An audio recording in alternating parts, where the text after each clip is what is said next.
नमस्कार दोस्तों, मैं डॉक्टर रुपेन। आप सभी लोगों का डॉक्टर रुपेन राज होम्योपैथी में स्वागत करता हूं। दोस्तों, आज का टॉपिक एनल फिस्टुला के ऊपर है, जिसको हम आम बोलचाल में भगंदर कहते हैं। इस वीडियो में आप लोग जानेंगे कि एनल फिस्टुला क्या होता है, ये कैसे हो जाता है, एनल फिस्टुला होने के क्या कारण होते हैं और एनल फिस्टुला होने पर लक्षण क्या मिलते हैं।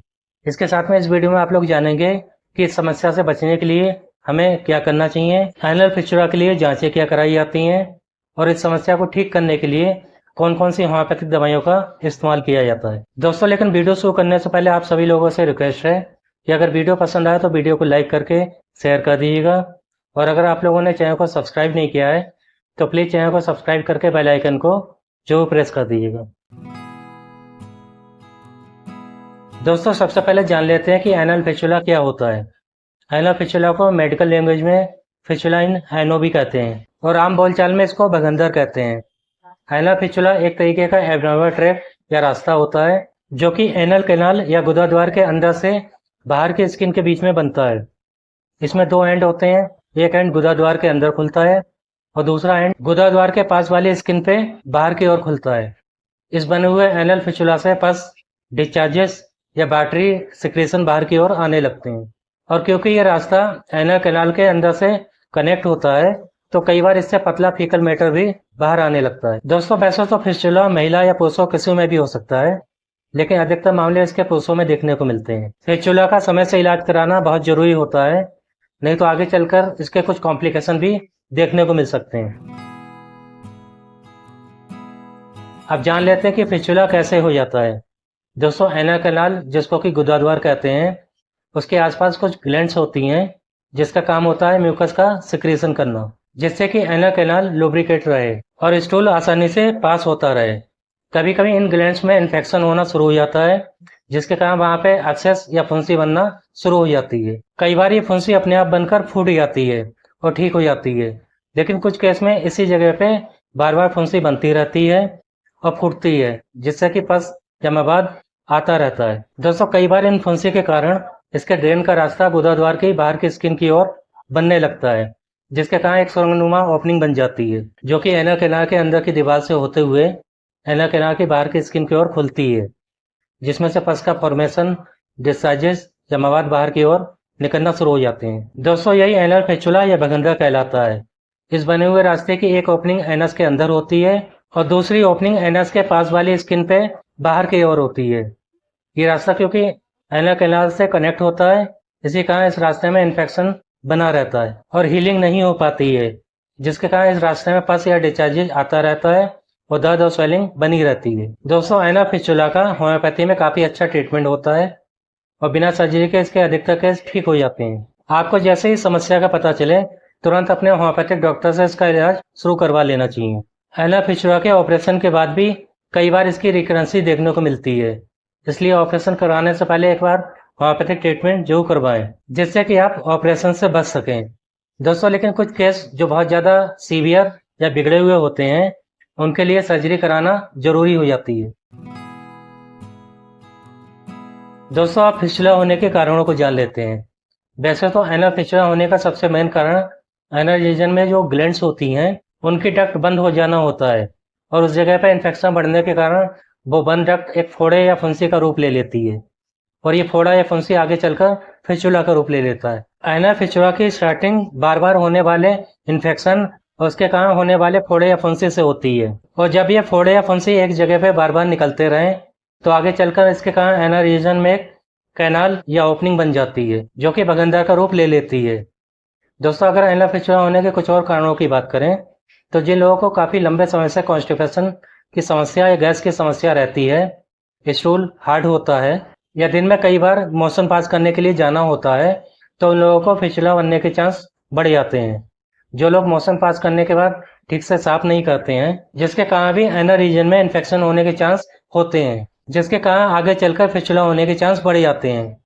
कुछ केस में जिन लोगों के किसी वजह से एनस के आसपास चोट लगी हो तो इसके कारण आगे चलकर वहां पे फिस्टुला बनने के चांस बढ़ सकते हैं। हाथों में सूजन बनी रहना या क्रोन्स डिजीज के कारण भी कई बार एनल फिस्टुला होने के चांस बढ़ सकते हैं। जो लोग आंतों की टीबी या एड्स की समस्या से परेशान हैं तो उनको भी एनल फिस्टुला होने के चांस बढ़ सकते हैं। कुछ केस में जिन लोगों की रेडियोथेरेपी चल रही होती है जिसके कारण कभी कभी एना कैनाल में डैमेज हो सकता है, जिसके कारण एना फिशुला होने के चांस हो सकते हैं। जिन लोगों को एसटीडी या सेक्सुअली ट्रांसमिटेड डिजीज है, तो यह भी एक कारण एना फिशुला बनने के पीछे हो सकता है। जो लोग नशीली चीज़ों का सेवन ज़्यादा करते हैं, शराब या सिगरेट ज़्यादा पीते हैं, तो आगे चलकर उनको फिशुला होने की समस्या हो सकती है। जो लोग लंबे समय तक किसी एक जगह पर बैठकर काम करते हैं, तो खासकर वो जगह काफ़ी सख्त होती है, जिसके कारण एना फिशुला हो सकता है। तो दोस्तों, ये कुछ कारण होते हैं जिनकी वजह से एना फिशुला की समस्या देखने को मिल सकती है।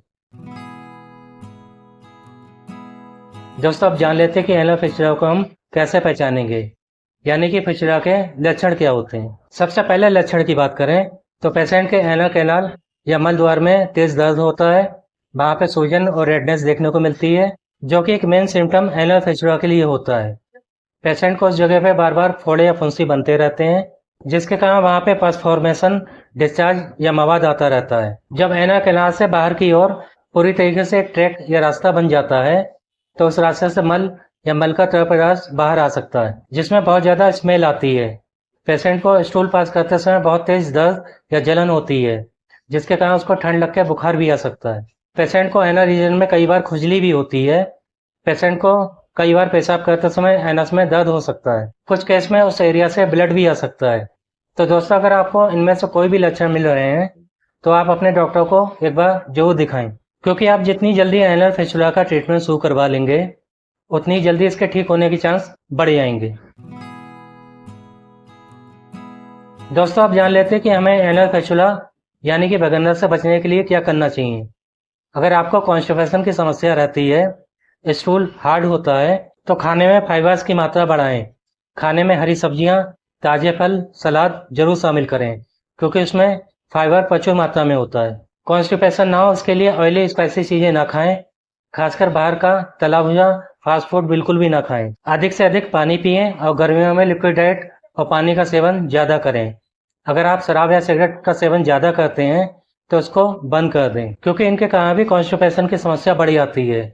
अगर आपको लेटरिन आई हो, तो ज़्यादा समय तक उसको रोक कर ना रखें, क्योंकि अधिक समय तक रोक के रखने से स्टूल उतना ही टाइट हो सकता है, जिससे कि आपको कब्ज की समस्या बढ़ सकती है और स्टूल पास करने में दिक्कत हो सकती है। स्टूल पास करते समय ज़्यादा जोर ना लगाएं और पर्याप्त समय लें।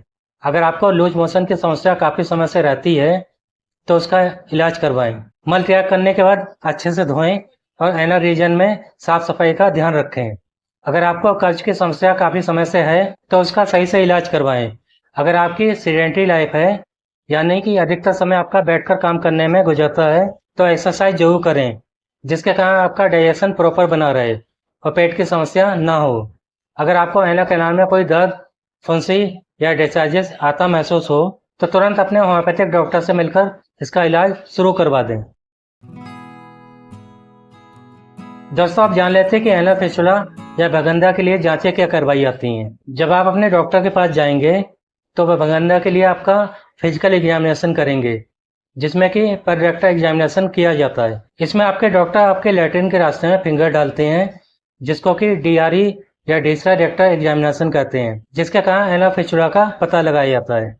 कुछ केस में जरूरत पड़ने पर आपकी फिस्टोग्राफी कराई जा सकती है, जो कि एक प्रकार से एक्सरे की तरह होता है। इसमें आपके डॉक्टर एक तरीके की डाई डालकर एक्सरे करते हैं। कुछ केस में आपकी कोलोनोस्कोपी या एनोस्कोपी भी कराई जा सकती है, जिससे ये पता चलता है कि आपको किस वजह से ये समस्या हुई है। कहीं आपको अल्सरेटिव कोलाइटिस या क्रॉन्स डिजीज तो नहीं है। कुछ केस में इससे कैंसर को भी डायग्नोज किया जाता है। दोस्तों, अगर जरूरत पड़े तो आपके डॉक्टर आपकी MRI भी करवा सकते हैं, जो कि MRI फिस्टोग्राम कहलाती है। इससे ये पता चलता है कि स्किन के अंदर फिशुला की कितनी ओपनिंग है, कितनी ब्रांचेस हैं और ये कितने बीच में फैला हुआ है। तो दोस्तों, ये कुछ इंपॉर्टेंट जांचें होती हैं जो कि आपके डॉक्टर करवा सकते हैं। लेकिन दोस्तों, ये जांचें पूरी तरीके से आपकी प्रॉब्लम की सीवियरिटी के ऊपर डिपेंड करती हैं, जो कि आपके डॉक्टर तय करते हैं कि आपको कौन सी जांच करवानी है और कौन सी नहीं। दोस्तों, अगर आपको एनल फिशुला या भगंदर की समस्या है, तो बगैर देर करे आप अपना होम्योपैथिक ट्रीटमेंट किसी भी अच्छे होम्योपैथिक डॉक्टर से शुरू करवा लें, क्योंकि आप जितना जल्दी इसके लक्षणों को पहचान कर अपना ट्रीटमेंट शुरू करवा लेते हैं, उतनी ही जल्दी इसके ठीक होने के चांस बढ़ सकते हैं। अगर आप इसके ऑपरेशन से बचना चाहते हैं, तो होम्योपैथिक इलाज जरूर करवाएं, क्योंकि होम्योपैथिक ट्रीटमेंट करवाने से आप सर्जरी से बच सकते हैं और आपकी ये समस्या जड़ से खत्म हो सकती है। अब मैं आपको एनुलर फिस्टुला को ठीक करने के लिए कुछ कॉमन होम्योपैथिक मेडिसिन बताने जा रहा हूँ। दोस्तों, पहली मेडिसिन का नाम है मायरिस्टिका सेमीफेरा 30 पोटेंसी में। ये मेडिसिन एनुलर फिस्टुला के लिए इम्पोर्टेंट होम्योपैथिक मेडिसिन में से एक है, क्योंकि इस मेडिसिन में एंटीसेप्टिक प्रॉपर्टी होती है, जिसके कारण ये मेडिसिन एनुलर फिस्टुला के अंदर बने हुए पस को सुखाती है और उसको हील करने में मदद करती है। इस मेडिसिन की 2-2 बूंदें डायरेक्ट टंग पे दिन में 3 बार लेनी चाहिए। दोस्तों, अगली मेडिसिन का नाम है आर्निका 30 पोटेंसी में। ये मेडिसिन इन्फेक्शन को ठीक करने में मदद करती है, और खासकर अगर आपकी एनुलर फिस्टुला की समस्या किसी भी तरीके की इंजरी के कारण हुई हो, तो भी ये मेडिसिन काफ़ी इफेक्टिव रहती है। ये मेडिसिन इन्फेक्शन को ख़त्म करके फिस्टुला की समस्या को ठीक करती है। आर्निका 30 पोटेंसी में 2-2 बूंदें डायरेक्ट टंग पे दिन में 3 बार लेनी चाहिए। अगली मेडिसिन का नाम है सिलिसिया 200 की पोटेंसी में। ये मेडिसिन एनुलर फिस्टुला में बने हुए पस को बाहर निकालने में काफ़ी इफेक्टिव होती है। इसके साथ में फिस्टुला में होने वाले दर्द को भी कम करती है। सिलिसिया 200 की पोटेंसी में 4-4 बूंदें हफ्ते में 2 बार डायरेक्ट टंग पे लेनी चाहिए। जैसे अगर आप इसकी 4 बूंदें संडे को लेते हैं, तो अगली खुराक आपको वेडनेसडे को लेनी चाहिए। दोस्तों, अगली मेडिसिन का नाम है बेलाडोना 30 पोटेंसी में। ये मेडिसिन एनुलर फिस्टुला में होने वाले दर्द को कम करती है, और इसके साथ में सूजन और लालपन को कम करती है, और फिस्टुला के जल्दी हील होने में मदद करती है। बेलाडोना 30 पोटेंसी में 2-2 बूंदें डायरेक्ट टंग पे दिन में 3 बार लेनी चाहिए। अगली मेडिसिन का नाम है हिपासल्फ 30 पोटेंसी में। ये मेडिसिन भी एनुलर फिस्टुला के अंदर बनने वाले पस को सुखाती है और इन्फेक्शन खत्म करती है। इसके साथ में इसका इस्तेमाल करने से फिस्टुला में होने वाले दर्द और जलन भी कम हो जाता है। हिपासल्फ 30 पोटेंसी में 2-2 बूंदें डायरेक्ट टंग पे दिन में 3 बार लेनी चाहिए। दोस्तों, अब मैं आपको एनुलर फिस्टुला को ठीक करने के लिए 2 होम्योपैथिक मेडिसिन टिंचर बताने जा रहा हूँ। पहले मेडिसिन टिंचर का नाम है कैलेंडुला क्यू।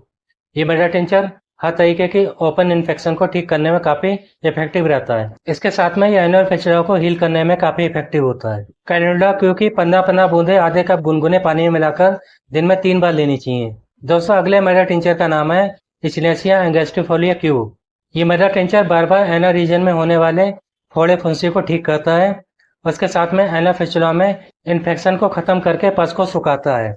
इचनेसिया एंगस्टिफोलिया क्यू की 15-15 बूंदें आधे कप गुनगुने पानी में मिलाकर दिन में 3 बार लेनी चाहिए। तो दोस्तों, ये कुछ इंपॉर्टेंट होम्योपैथिक मेडिसिन थी जो कि एनुलर फिस्टुला के केस में कॉमनली यूज की जाती है। अगर आपको एनुलर फिस्टुला की समस्या है, तो इसका होम्योपैथिक ट्रीटमेंट अपने होम्योपैथिक डॉक्टर से जरूर शुरू करवा लें, क्योंकि प्रॉपर होम्योपैथिक ट्रीटमेंट से ये समस्या ठीक हो सकती है। इस चीज़ का आपको ध्यान रखना है कि आपको सेल्फ मेडिकेशन नहीं करना है, बल्कि अपने होम्योपैथिक डॉक्टर को दिखाकर प्रॉपर ट्रीटमेंट करवाना है, क्योंकि होम्योपैथिक इलाज लक्षणों के आधार पर किया जाता है। तो दोस्तों, आज का टॉपिक एनुलर फिस्टुला या वैगनर के ऊपर था। मैं उम्मीद करता हूँ कि आपको वीडियो में बताई हुई जानकारी पसंद आई होगी। अगर वीडियो पसंद आया हो तो वीडियो को लाइक करके शेयर कर दीजिएगा। अगर आप लोगों ने अभी तक चैनल को सब्सक्राइब नहीं किया है, तो प्लीज़ चैनल को सब्सक्राइब करके बेल आइकन को जो प्रेस कर दीजिएगा, जिससे कि आगे मेरे जो भी वीडियो आए उनका नोटिफिकेशन आप लोगों को मिलता रहे। तो मिलते हैं नेक्स्ट वीडियो के साथ में। नमस्कार दोस्तों।